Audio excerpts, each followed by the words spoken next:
Boa noite. Bem-vindo ao estudo do Evangelho segundo o Espiritismo, realização do Centro Espírita Semente Cristã. Nós vamos iniciar hoje o capítulo 5, Bem-aventurados os aflitos, um dos capítulos mais longos do Evangelho.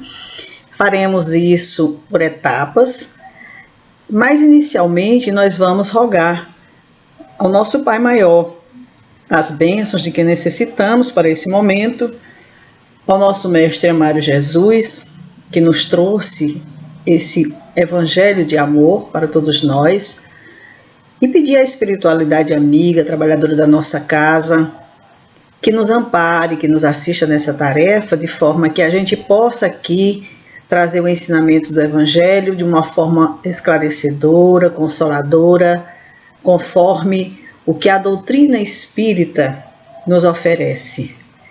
Então, que em nome do nosso Mestre amado Jesus, possamos iniciar a nossa tarefa. Então, hoje nós vamos conversar sobre as bem-aventuranças. Vamos iniciar com o capítulo 5, Bem-aventurados os aflitos, e nós sabemos que as bem-aventuranças fazem parte daqueles ensinamentos que foram proferidos por Jesus no Sermão da Montanha. Então, nesse capítulo que trata dos bem-aventurados os aflitos, nós vamos iniciar falando da justiça das aflições. O capítulo 5, nós vamos trabalhar o item 1 a 10. É um capítulo autoexplicativo, mensagem muito clara. Daí a gente fazer uma leitura e fazendo uma leitura e acompanhando essa leitura, fazendo algumas colocações, algumas afirmações, de acordo com aquilo que nós entendemos do que seja o Evangelho. Então, o Evangelho segundo o Espiritismo, muitas pessoas questionam por que é segundo o Espiritismo? Não é um Evangelho diferente do Evangelho que nós temos. Nós vamos ver inicialmente que nós vamos comentar um trecho do Evangelho, um trecho dessas bem-aventuranças, e os Espíritos vão nos trazer um aclaramento, um entendimento desses ensinamentos. Porque muito dessas bem-aventuranças ficaram sem um sentido para algumas pessoas, não entenderam, não encontraram resposta imediata para as promessas do Cristo. Então, nós vamos estudar esse capítulo com as luzes que os Espíritos nos trouxeram, daí o Evangelho segundo o Espiritismo, é o Evangelho de Jesus com o esclarecimento trazido pela espiritualidade. Então, nesse capítulo 5 do Evangelho segundo o Espiritismo, nós encontramos em Mateus, capítulo 5, versículos 5, 6 e 10, a seguinte informação referente às bem-aventuranças, bem-aventurados os aflitos. Jesus a dizer: bem-aventurados os que choram, pois que serão consolados. Bem-aventurados os famintos e sequiosos de justiça, pois que serão saciados. Bem-aventurados os que sofrem perseguição pela justiça, porque é dele o reino dos céus. Nós conhecemos esses ensinamentos e muitos se questionam: quando que seremos consolados? Quando que nós seremos sequiosos de justiça, seremos saciados? Quando é que nós estaremos diante desse reino de Deus, perseguidos pela justiça como estamos? Então são perguntas que requerem resposta e que o Evangelho vai nos dar. Nós só estamos aqui levantando as questões para depois conversarmos sobre esses entendimentos. Em Lucas, capítulo 6, versículo 20 e 21, nós encontramos também: bem-aventurados vós que sois pobres, porque vosso é o reino dos céus. Bem-aventurados vós que agora tendes fome, porque sereis saciados. Ditosos sois vós que agora chorais, porque rireis. São afirmativas de Jesus também, que muitos se perguntam: sim, nós somos pobres, nós temos fome, quando é que nós vamos ser saciados? Quando é que nós vamos rir, já que até hoje nós só choramos? Mais reflexões. E em Lucas, no capítulo 6, versículo 24 e 25, Jesus a dizer: mas ai de vós, ricos que tendem no mundo a vossa consolação. Ai de vós que estáis saciados, porque tereis fome. Ai de vós que agora rides, porque sereis constrangidos a gemer e a chorar. Essa passagem, esse ai, pelo menos os ais do Evangelho me chamaram muita atenção. Ao longo do entendimento das criaturas, foi dado assim como uma resposta divina, como dizendo, se você é rico, se prepare que você vai sofrer. Mas vamos prestar bem atenção à fala de Jesus. Ai de vós, ricos, que tendes no mundo a vossa consolação, que nada fizeram em benefício do teu próximo com essa riqueza. Só tiveste a tua consolação, só usou em benefício próprio. Ai de vós que estáis saciados, porque tereis fome. Então vai vir o tempo do inverno rigoroso, que como nós vamos estudar aqui, com certeza não fugiremos dele. Então, ai de vós que agora rides, porque sereis constrangidos a gemer e a chorar. Não são ameaças do Cristo, são verdades que nós vamos entender aqui, que Jesus naquela época falava a um povo miserável. Havia uma distinção muito grande entre o poder e a pobreza, como ainda hoje existe, mas naquele tempo era gritante. Então aqueles ricos, eles viviam em festas, eles viviam em glórias, vamos dizer assim, e pouco se importavam com aquele povo pobre, miserável, que viviam sendo ali, muitas vezes até saqueados no pouco que tinha para sustentar aqueles impostos, aqueles dízimos, aquelas situações. Então, Jesus falava relacionando-se a esse povo, a essa época, essa situação que também está muito bem aplicada para os dias de hoje. Então, nesse capítulo, depois dessas 3 afirmações de Jesus, nós vamos encontrar o item justiça das aflições. Para a gente entender que ninguém sofre injustamente, existe uma justiça divina, uma lei natural que rege a todos nós, os filhos de Deus. E que a aflição, as dores, o sofrimento, eles têm as suas justificativas. Então, vendo aqui sobre esse item, justiça das aflições, nós encontramos, os Espíritos nos trouxeram a seguinte informação. Somente na vida futura podem efetivar-se as compensações que Jesus promete aos aflitos da terra. Nós vamos entender que muitas daquelas criaturas que sofriam esse jugo, essa opressão de que o Evangelho fala, morreram, desencarnaram, como nós dizemos na doutrina espírita, sem que recebessem esse alívio, esse refrigério, sem que fossem saciados. Justamente porque só na vida futura é que iriam se efetivar essas compensações que Jesus promete aos aflitos da terra. Mas sem a certeza de uma vida futura, sem a gente acreditar que existe vida depois da morte, ou que a gente retorne para uma outra vida, estas máximas, esses ensinamentos de Jesus seriam um contrassenso. A gente podia até achar que seria um artifício para atrair os seguidores que Jesus tivesse usado. Porque mesmo com a certeza de que existe uma outra vida, dificilmente nós compreendemos a conveniência de sofrer para ser feliz, nos diz o Evangelho. Mesmo que se diga que é para se ter mérito. Porque aí nós vamos perguntar, por que sofrem uns mais do que os outros?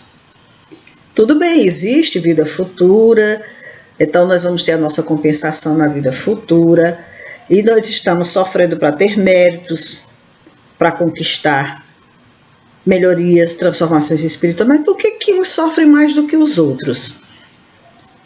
Vamos tentar entender esse ensinamento. Pergunta-nos o Evangelho: por que nascem uns na miséria e outros na opulência, sem coisa alguma haverem feito que justifique essas posições? Isso aqui entendendo que só nascemos uma vez.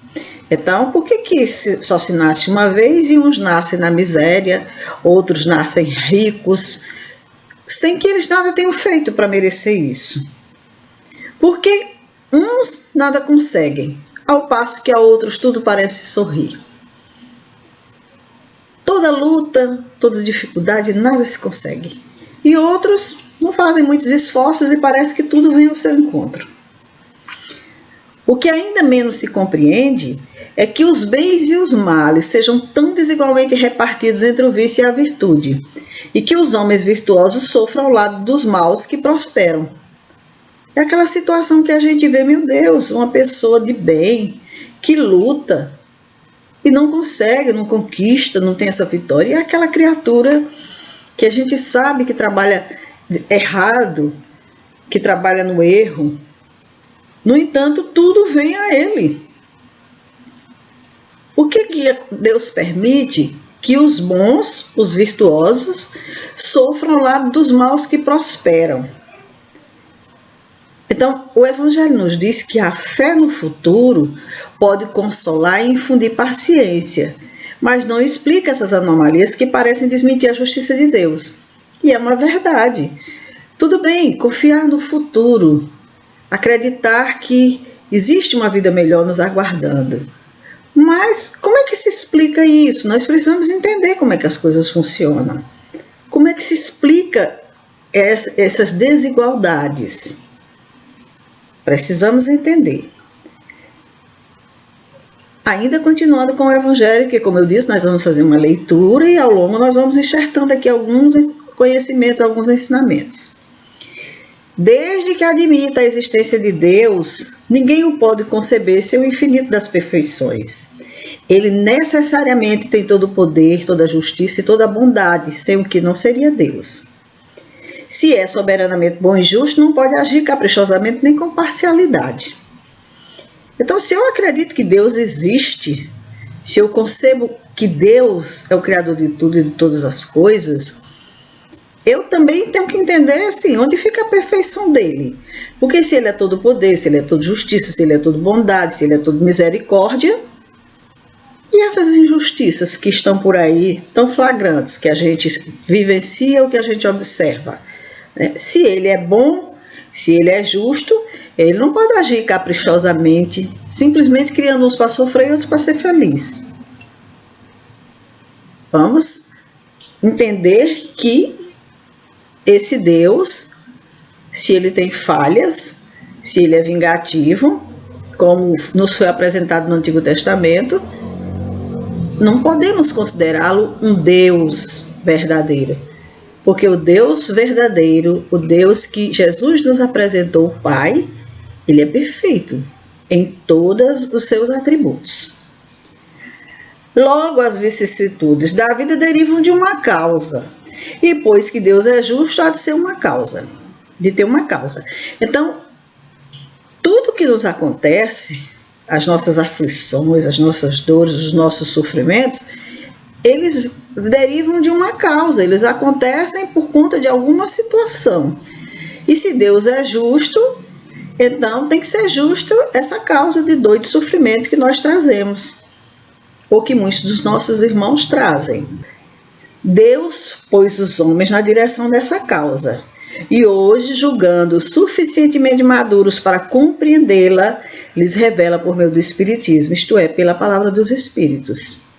O Consolador prometido, que Jesus disse que enviaria para lembrar os ensinamentos que ele deixou e que a gente não tinha ainda maturidade para entender, já está entre nós, a doutrina espírita, que vem justamente nos falar dessas causas, vem nos esclarecer. Por que existe tanta desigualdade? Por que existe tanta aparente injustiça na Terra? Quais são as causas? E aí o Evangelho nos fala das causas atuais das aflições.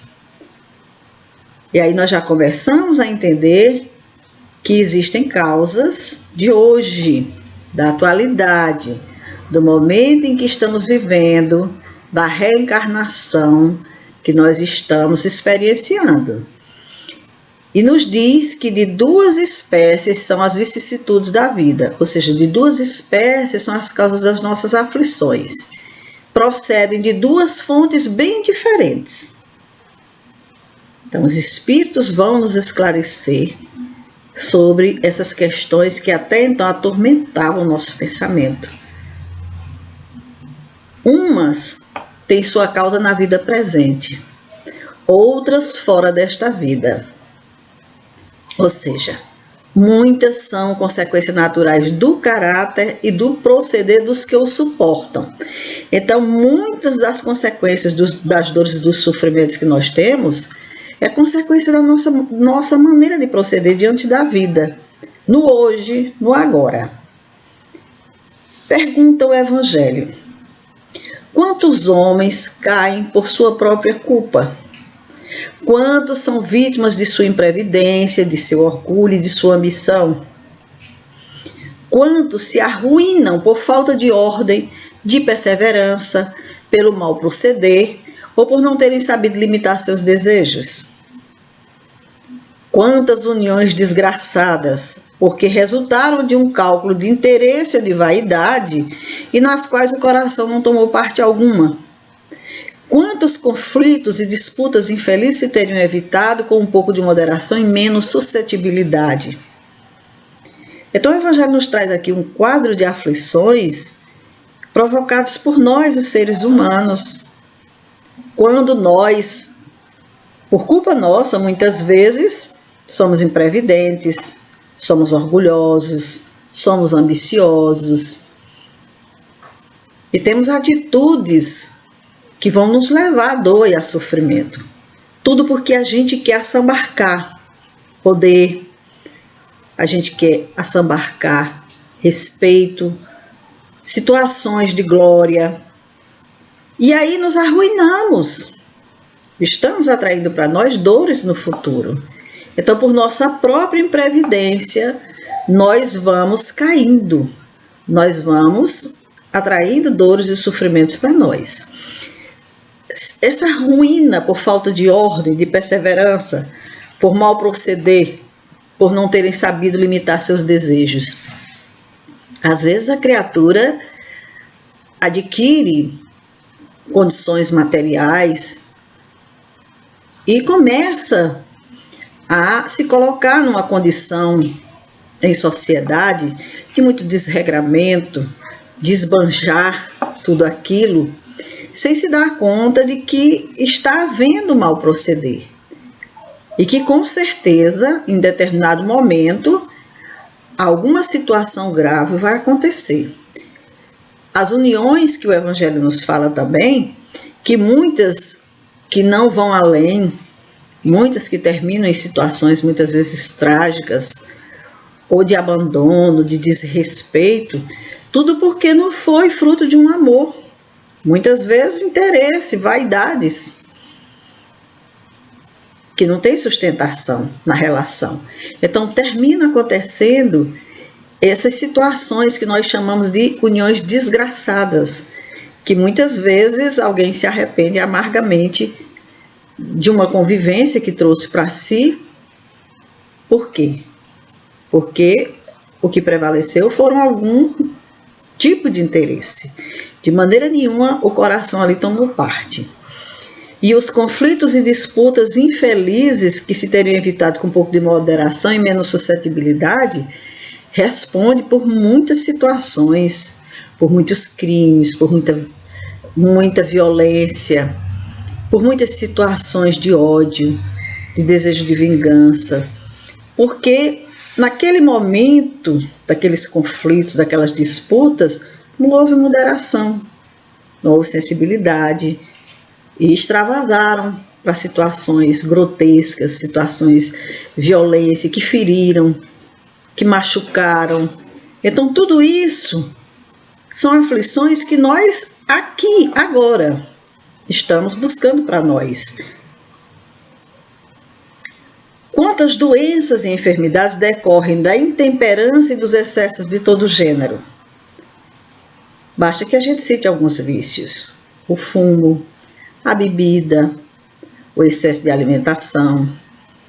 São situações que nos trazem dor, nos trazem doenças, nos trazem sofrimentos, e que nós não podemos dizer que isso veio do passado, que alguém é responsável por isso. Fomos nós mesmos que construímos essa situação. Quantos pais são infelizes com seus filhos porque não lhes combateram desde o princípio as más tendências? Por fraqueza ou indiferença, deixaram que neles se desenvolvessem os germes do orgulho, do egoísmo e de toda a vaidade, que produzem a secura do coração. Depois, mais tarde, quando colhem o que semearam, admiram-se e se afligem da falta de deferência com que são tratados e da ingratidão deles. Sempre que nós estamos diante de um ser que nos foi confiado, na condição de filhos, para ser educado, para ser instruído, e nós ignoramos muitas vezes as tendências que esse espírito traz, nós sorrimos com alguns atos que iremos condenar logo mais, porque são crianças, e deixamos que esse germe vá se fortalecendo nessa criança, e vamos deixando que esse ser se transforme num ser orgulhoso, vaidoso, desrespeitoso. Com certeza nós vamos colher os frutos disso aí no futuro, porque serão esses jovens que estarão ali na nossa convivência, e muitas vezes os pais até se assustam com os comportamentos, com as atitudes dos filhos, se admiram da falta de deferência de como são tratados, da ingratidão deles, porque não valorizam nada que os pais fizeram até ali, não tem o menor respeito, só exigem, só querem. Então são situações que nós trabalhamos aqui. Esse filho, muitas vezes, não é porque é um inimigo nosso do passado, não, simplesmente nós ignoramos o nosso papel de pais, deixamos de dar a instrução que era necessária, e esse espírito que já traz uma tendência de desregramento, de desequilíbrio, de indisciplina, continua a manifestar aquele comportamento naquela fase de infância, que era para os pais observarem as tendências e irem tirando. Muitas vezes nós vemos uma criança machucando um animal e ficamos sorrindo. Dia desses nós vimos aí na internet uma criança machucando um cachorro e um adulto filmando aquilo ali, como se fosse um gesto belo, incentivando naquela criatura um instinto que ela já traz de agressividade. Então, quando essa criatura se torna um jovem ou um idoso agressivo, aí nós vamos ficar espantados dizendo: foi que eu errei lá no começo, quando o frutinho ainda estava em condições de ser trabalhado. Então o Evangelho nos diz: interroguem friamente suas consciências, todos os que são feridos no coração pelas vicissitudes e decepções da vida. Remontem passo a passo a origem dos males que os torturam e verifiquem se a mais das vezes não poderão dizer: se eu houvesse feito ou deixado de fazer tal coisa, não estaria em semelhante condição.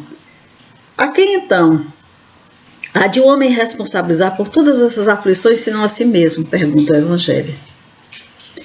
Então, todas as vezes que estivermos diante de uma aflição, de uma dor, de um problema, vamos pensar: meu Deus, onde que eu contribuí com isso? Aonde que eu fui irresponsável diante dessa situação? Que eu fiquei alheio a ela? Que eu não tomei parte, que eu não fiz nada, de maneira nenhuma? Que talvez se eu tivesse feito alguma coisa naquele momento, a situação seria outra. E aí sim nós vamos encontrar o verdadeiro responsável. Não vamos responsabilizar a ninguém, nem a Deus, nem a sociedade, nem a ninguém, senão a nós mesmos. O homem, pois, em grande número de casos, é o causador de seus próprios infortúnios. Mas em vez de reconhecê-lo, acha mais simples, menos humilhante para a sua vaidade, acusar a sorte, a providência, a má fortuna, a má estrela, ao passo que a má estrela é apenas a sua incúria, ou seja, a sua falta de cuidado. Então, em vez da gente estar acusando tudo e todos, atirando para todos os lados, vamos assumir a nossa responsabilidade. Porque enquanto nós estivermos nessa condição de, por vaidade, por achar que é humilhação reconhecer o nosso erro, nós vamos sim continuar sofrendo. Nós não vamos ter como corrigir a rota, que ainda dá tempo nessa encarnação que nos encontramos. Aquele mal que nós construímos aqui, a gente pode aqui mesmo consertar ainda. Isso se formos humildes, se não deixarmos a vaidade tomar conta, e ao invés de eu assumir a minha responsabilidade, eu transferir para toda e qualquer pessoa, ou para Deus. E o Evangelho nos diz: A lei humana atinge certas faltas e a pune. Pode então o condenado reconhecer que sofre a consequência do que fez. Então, algumas situações que nós causamos em sociedade, a lei humana nos alcança. E aí a gente sabe por que a gente está sob o rigor daquela lei. Mas a lei não atinge, nem pode atingir todas as faltas. Ela só incide especialmente sobre as que trazem prejuízo à sociedade e não sobre as que prejudicam a nós que as cometemos. Então nós sabemos que muito crime, muitas situações existem no mundo que a lei não alcança.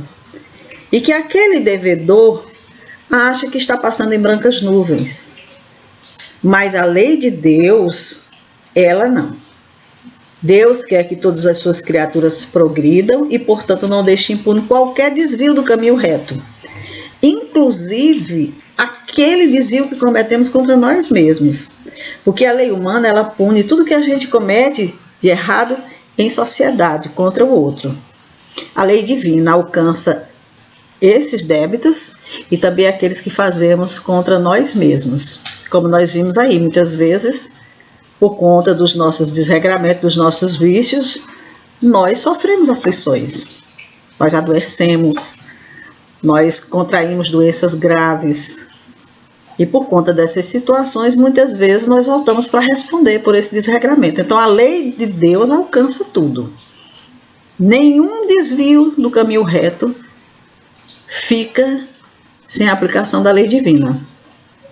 Então não se engane aquele que está cometendo um erro em sociedade ou contra si mesmo e rindo porque passou em brancas nuvens. Ninguém deu conta, ninguém percebeu. A lei divina alcança. Jesus disse, ceitil por ceitil, nós responderemos diante da lei. Então não há falta alguma, por mais leve que seja, nenhuma infração da sua lei que não acarrete forçosas e inevitáveis consequências mais ou menos deploráveis. Nós vamos responder. E essas consequências não vão ser muito boas e são inevitáveis. Ninguém vai poder escapar delas. Nas coisas pequenas como nas grandes, o homem é sempre punido por aquele que errou. Os sofrimentos que decorrem do erro são-lhe uma advertência de que procedeu mal. Dão-lhe experiência, fazem-lhe sentir a diferença entre o bem e o mal e a necessidade de se melhorar, para de futuro evitar o que lhe originou uma fonte de amarguras. Sem o que motivo não haveria para que se emendasse. Então, confiante na impunidade, retardaria seu avanço e, consequentemente, a sua felicidade futura.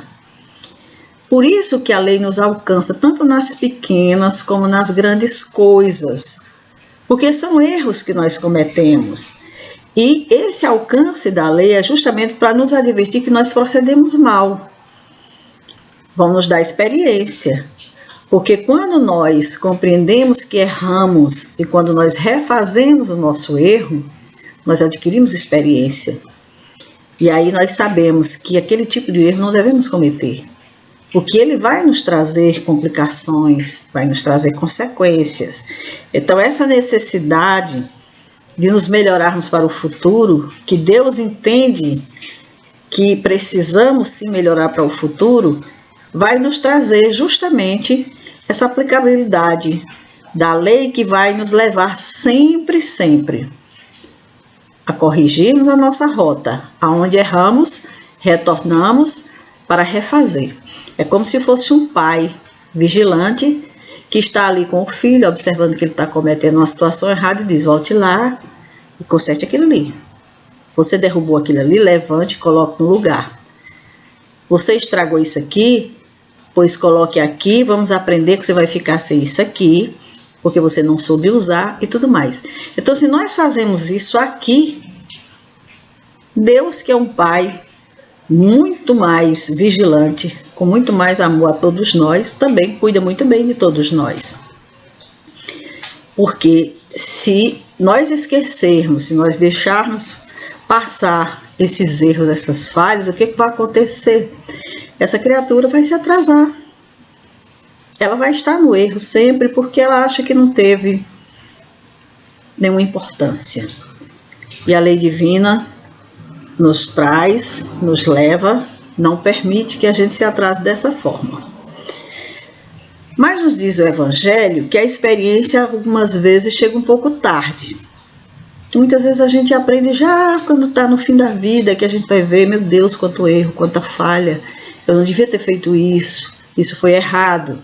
Então, quando a vida já foi desperdiçada e turbada, quando as forças já estão gastas e sem remédio mal, põe-se então o homem a dizer: se no começo dos meus dias eu soubera o que sei hoje, quantos passos eu não teria evitado? Se houvesse de recomeçar, conduzir-me-ia de outra maneira.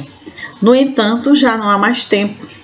Como o obreiro preguiçoso que diz, perdi o meu dia, também ele diz, perdi a minha vida.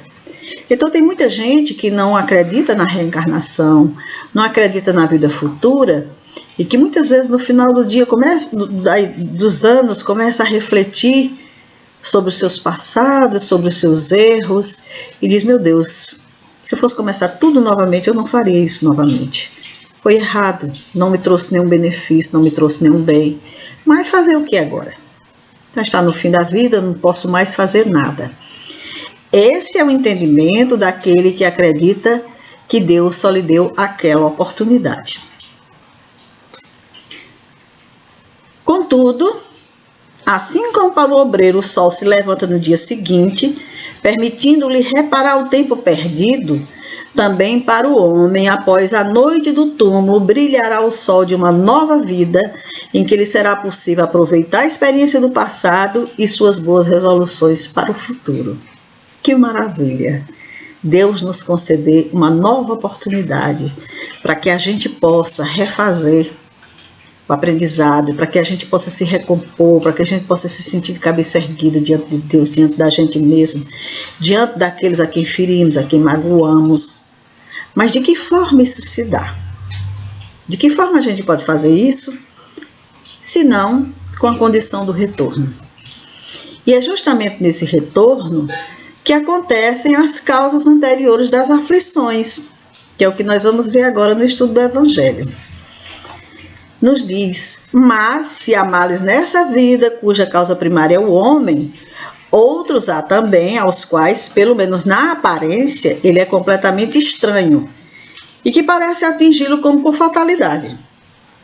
Tal, por exemplo, a perda de entes queridos e as dos que são amparo da família. Então, existem situações que muitas vezes a gente fica lastimando, meu Deus, ele era um amparo da família. Como é que pode? E agora, como é que essa família vai ficar? Ou era tão jovem, estava começando a vida, porque não eu que era mais idoso. Então, a gente não entende que essas situações estão acontecendo porque tem alguns registros no passado e esses espíritos estão voltando para vivenciar algumas experiências, algumas necessidades de aprendizado nesse campo. E o Evangelho nos diz, os acidentes que nenhuma previsão poderia impedir, os reveses da fortuna que frustram todas as precauções aconselhadas pela prudência, os flagelos naturais, as enfermidades de nascença, sobretudo as que tiram a tantos infelizes dos meus de ganhar a vida pelo trabalho, as deformidades, a idiotia, o cretinismo, tudo isso são consequências de aflições em função do nosso passado. As causas estão no passado. Então, esses acidentes que nenhuma previsão pode impedir, toda segurança, e de repente acontece que a gente fica se perguntando, meu Deus, como é que pode uma situação dessa? A fortuna, que muitas vezes a criatura não foi porque ela não tivesse prudência, não fosse... Não, aconteceu uma situação que foi além de todos os cuidados, e de repente está lá a pessoa nesses reveses de fortuna. A gente sabe que existem muitas situações dessa natureza, muitas situações de flagelos naturais, de situações de residências, de terras, de bens, de incêndios, de coisas dessa natureza que destrói tudo. e que a pessoa fica sem nada e ela não fez nada para que aquilo acontecesse, com certeza existe uma razão para ele estar vivenciando aquela aflição. E se ele não fez nada para que isso acontecesse aqui, essa razão está na vida passada. Da mesma forma que essa condição das criaturas nascerem com deformidades. Se nunca fizeram nada, por que isso? Por que essa condição de dor e de sofrimento? E aí o Evangelho nos diz: os que nascem nestas condições, certamente nada han feito na existência atual para merecer, sem compensação, tão triste sorte, que não podiam evitar e que são impotentes para mudar por si mesmos, e que os põe à mercê da comiseração pública. Quer dizer, as criaturas que nascem nessas condições de aleijões, de deficiências, de dificuldades, eles não fizeram nada para merecer isso, se só tem uma vida. Então como é que pode isso acontecer? Que compensação tão triste é essa que essas criaturas vão ter da vida se elas não puderem evitar o fato de nascer com essas deficiências? E são impotentes para mudar isso, porque muitas vezes vão precisar da comiseração pública, de que as pessoas façam por eles aquilo que eles poderiam fazer se tivessem vindo em condições. Então, por que, pois, seres tão desgraçados, enquanto ao lado deles, sob o mesmo teto, na mesma família, outros são favorecidos de todos os modos?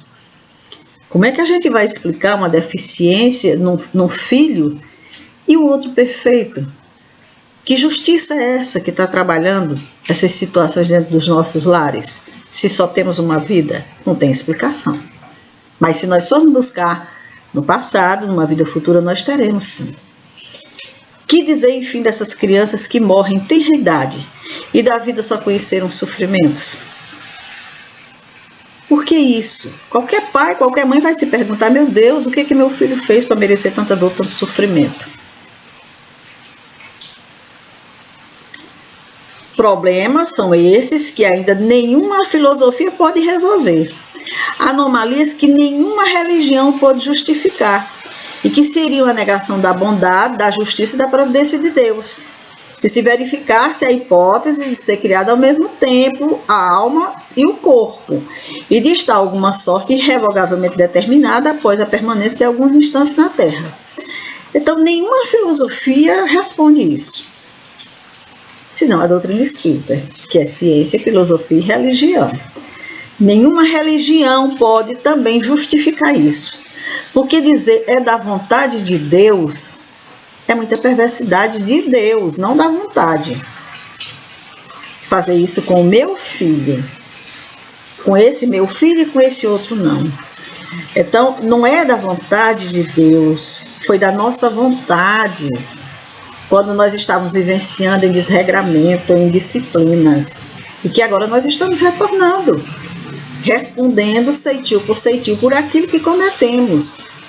E aí, claro, nós vamos entender todo esse processo, nós vamos entender todas essas situações. Então, que fizeram essas almas que acabam de sair das mãos do Criador para se verem neste mundo a braços com tantas misérias e para merecerem no futuro uma recompensa ou uma punição qualquer, visto que não podiam praticar nem o bem nem o mal? Uma criatura que nasce totalmente limitada, ela não tem condições de praticar nem o bem nem o mal. Qual é a recompensa que ela vai ter diante de Deus, se ela não teve nem a oportunidade de fazer nada? Precisamos pensar, precisamos refletir. Tais misérias são efeitos que hão de ter uma causa. E desde que se admite um Deus justo, essa causa também há de ser justa. Se esta não se encontra na vida atual, há de ser a anterior a essa vida. Isto é, há de estar numa existência precedente. Se somos punidos, é que fizemos o mal. Se esse mal não o fizemos na presente vida, teremos feito em outra. Não existe uma explicação lógica, ou mais lógica do que essa. De buscarmos, sim, nesse passado, todas as consequências que estão a nos atingir, que estão a nos trazer aflição, que estão justamente nessas causas anteriores. É uma alternativa a que ninguém pode fugir, e em que a lógica decide de que parte se acha a justiça de Deus. Pronto. ou nós entendemos que Deus é justo e nos, ceitil por ceitil, nos cobra diante dos erros que nós praticamos, ou Deus é injusto. Nos deu apenas uma única vida e nos deu tantas aflições, principalmente porque nós estamos num poder de expiação e prova do mal predomina, onde a aflição é gritante. Então Deus não podia ter construído um mundo melhor, já que nos cria uma única vez, não podia nos ter feito os seres humanos melhores, não poderia nos ter dado menos aflição. Nós sabemos que o ideal de beleza, como nos dizem os Espíritos, é o ideal da criação de Deus. Deus nos deu tudo que há de lindo, de maravilhoso, de bom. Nós temos tudo para suprir as nossas vidas. Por que iria nos dar tanta aflição?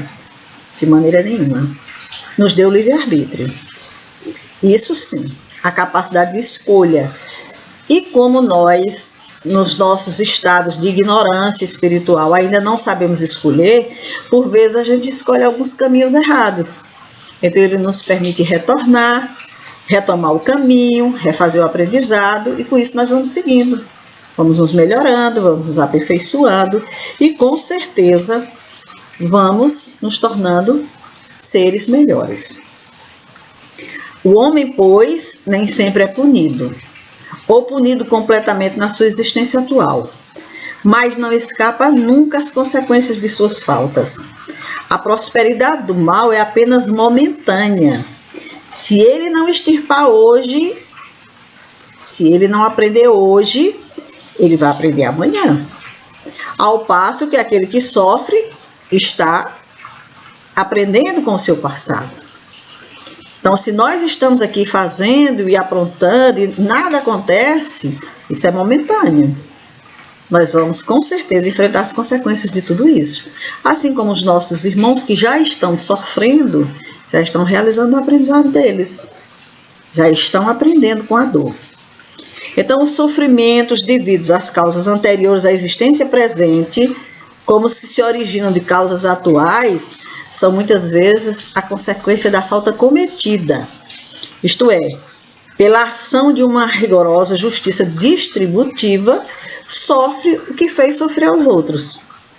Se foi duro e desumano, poderá ser tratado duramente com desumanidade. Então a lei vai aplicar essa justiça rigorosa e distributiva, vai nos colocar no aprendizado necessário. Foi duro, desumano, vai vivenciar um aprendizado semelhante àquele que aplicou nas criaturas para aprender com a dor. E a partir de então, sermos aquele semelhante, aquele ser humano que diz assim, não desejo isso nem para o meu pior inimigo. Por quê? Porque quando a gente fazia no inimigo não doía nada, mas quando veio para nós, aí a dor foi muito grande. A gente aprendeu com ela e diz, isso eu não desejo nem para o meu pior inimigo.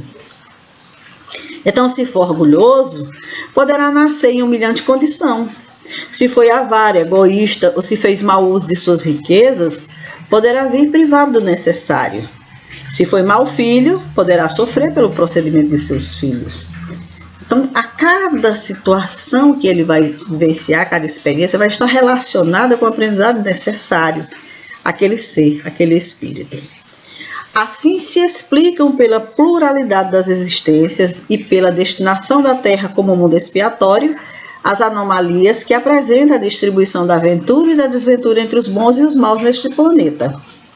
Semelhante anomalia, contudo, só existe na aparência, porque considerada tão só do ponto de vista presente. Então, se nós estamos num planeta de expiação e provas, e estamos vivenciando essas dores, essas situações, tenhamos a certeza que é só aparente, porque é momentâneo. Isso não é a nossa vida inteira, esse é o nosso momento, esse é o aprendizado necessário. E se a gente quiser sair dessa situação, então que se eleve pelo pensamento, de maneira a aprender a toda uma série de existências, e verá que a cada um é atribuída a parte que lhe compete, sem prejuízo da que lhe tocará no mundo dos espíritos. E verá que a justiça de Deus nunca se interrompe. Então, se nós quisermos sair dessa condição de aflição, de dor e de sofrimento, nós temos que começar hoje a fazer o nosso futuro. porque nós trazemos ainda a carga do passado. Se a gente continuar aquela história, se eu plantei muito espinho no passado, eu tenho muito espinho para colher. Agora imagina, eu continuo plantando espinho nessa vida. Quando é que eu vou terminar de colher espinhos? Agora, se eu tenho uma carga de espinhos para colher e estou plantando flores, um dia esses espinhos vão acabar. E o que é que eu vou ter para colher no futuro? As flores que eu estou plantando. Então é simples, é fácil, os Espíritos vêm nos trazer esses esclarecimentos. Então jamais deve o homem esquecer que se acha no mundo inferior, ao qual somente as suas imperfeições o conservam presos. Nós só estamos nesse mundo inferior por conta das nossas imperfeições. A cada aflição, cumpre-lhe lembrar-se de que se pertencesse a um mundo mais adiantado, isso não se daria, e que só de si depende não voltar a este trabalhando por se melhorar.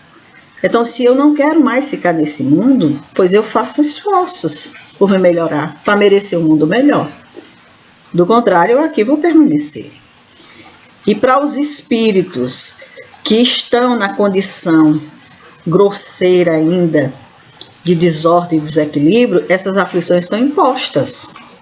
São aqueles que são chamados de espíritos endurecidos, aqueles que continuam raivosos, aqueles que continuam orgulhosos, sem querer ceder em nada, que não fazem nenhum bem. Esses espíritos, eles vão ter aflições impostas.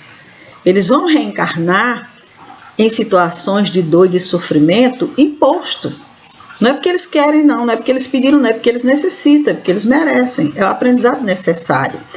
Então, não tem escolha. É a necessidade. Vai ser dessa forma. E encarnam em dores. Aí o que acontece? Muitas vezes vem muita revolta de Deus, infernizando a vida de todo mundo, que não quer sofrer sozinho, quer que todo mundo sofra junto. É aquele espírito que não consegue ainda entender que ele só está respondendo pelo mal que fez. Não tem nenhuma injustiça nisso aqui. Já os espíritos arrependidos, que estão desejosos de reparar o mal que fizeram, esses escolhem as suas provações. Eles sabem que o aprendizado melhor se faz nesse ou naquele campo, eles escolhem, não, eu quero voltar nessa situação, eu quero responder por isso, eu quero vivenciar essa experiência. Então essas aflições, elas podem ser uma reparação de um crime ou de uma falta que se cometeu, ou pode ser uma prova, que a gente chama de teste.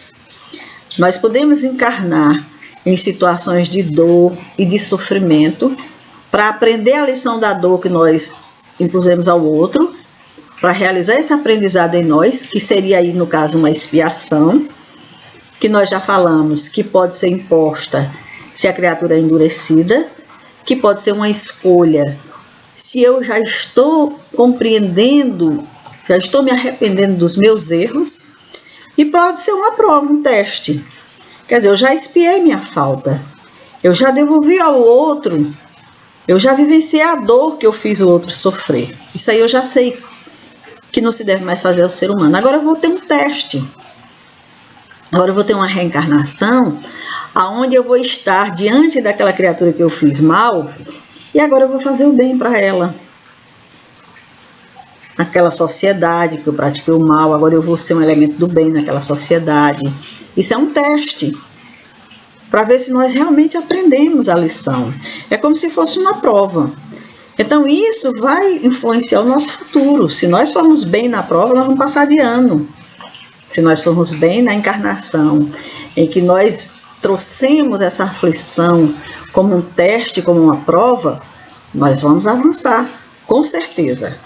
E com certeza esse degrau da evolução nós vamos conquistar, ninguém vai nos tirar.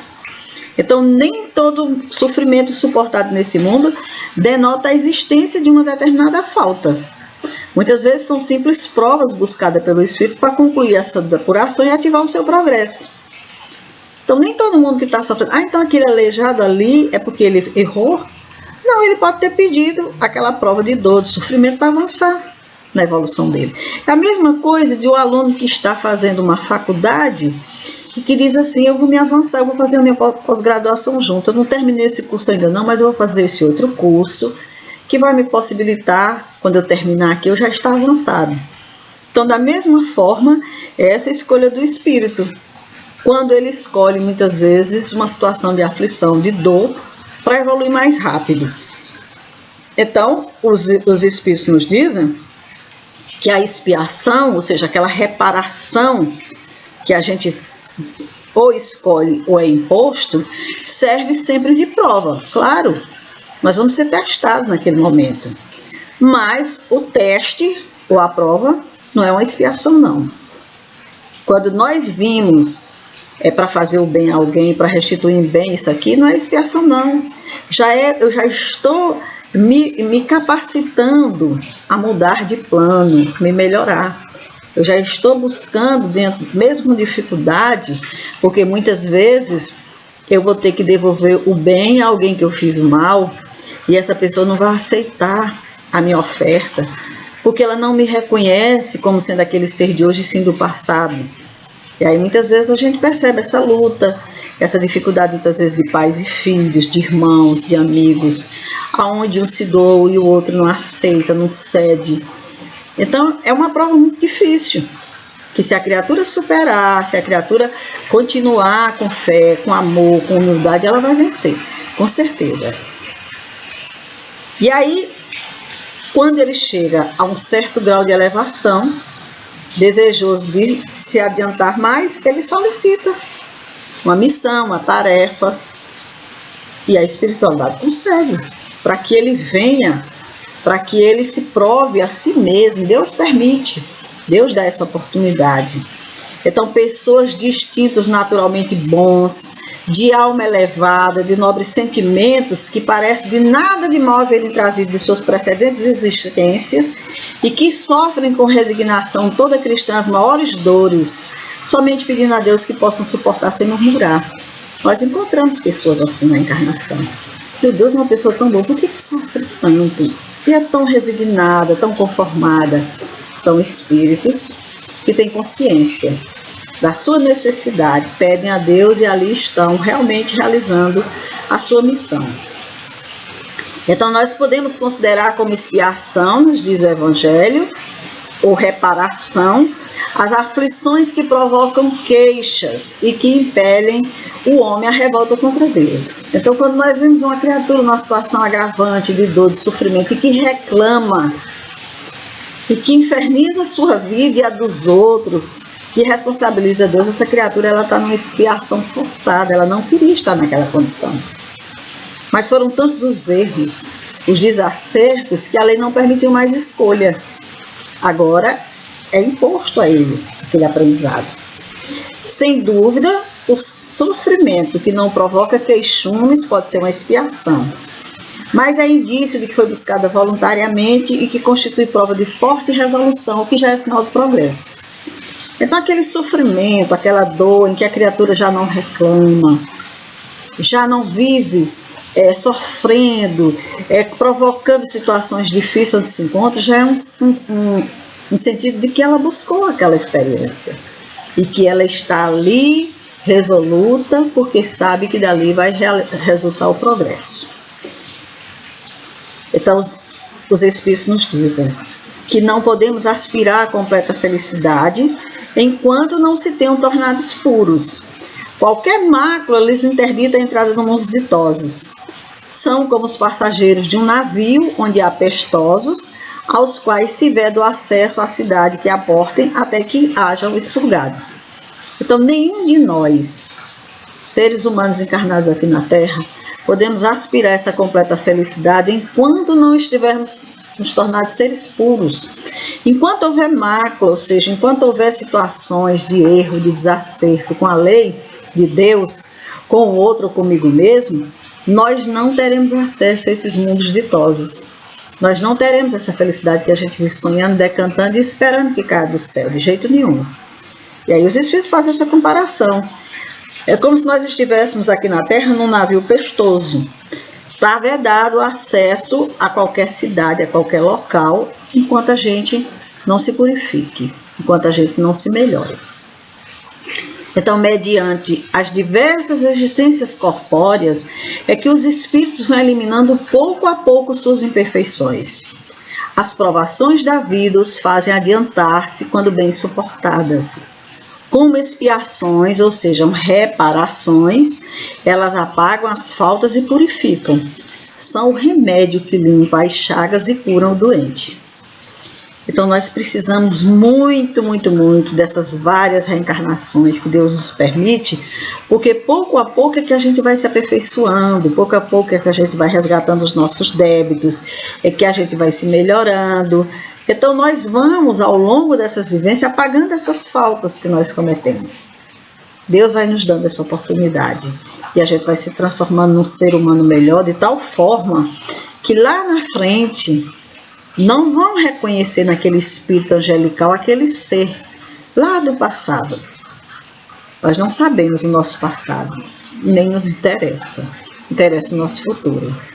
Então que a gente fique atento às nossas tendências para saber o que melhor trabalhar nelas, para que a gente possa fazer um futuro melhor. Quanto mais grave é o mal, tanto mais enérgico deve ser o remédio, nos diz o Evangelho. Aquele, pois, que muito sofre, deve ter reconhecer que muito tinha a reparar e deve alegrar-se à ideia da sua próxima cura. Dele depende, pela resignação, tornar proveitoso o seu sofrimento e não lhe estragar o fruto com as suas impaciências, visto que, do contrário, terá de recomeçar. Então, se nós estamos sofrendo muito, não é por acaso. Foi grave o que nós cometemos, com certeza. Nós temos muito a reparar, ou tínhamos muito. Então, nos alegremos, estamos nos quitando com a lei. E depende da nossa resignação. Porque se nós queremos tornar proveitoso esse sofrimento, nós temos que ser resignados. É aquele devedor que paga a conta com prazer, porque sabe que vai se quitar. Porque aquele que vai pagar com raiva, porque está pagando uma conta, ele com certeza vai ter que recomeçar.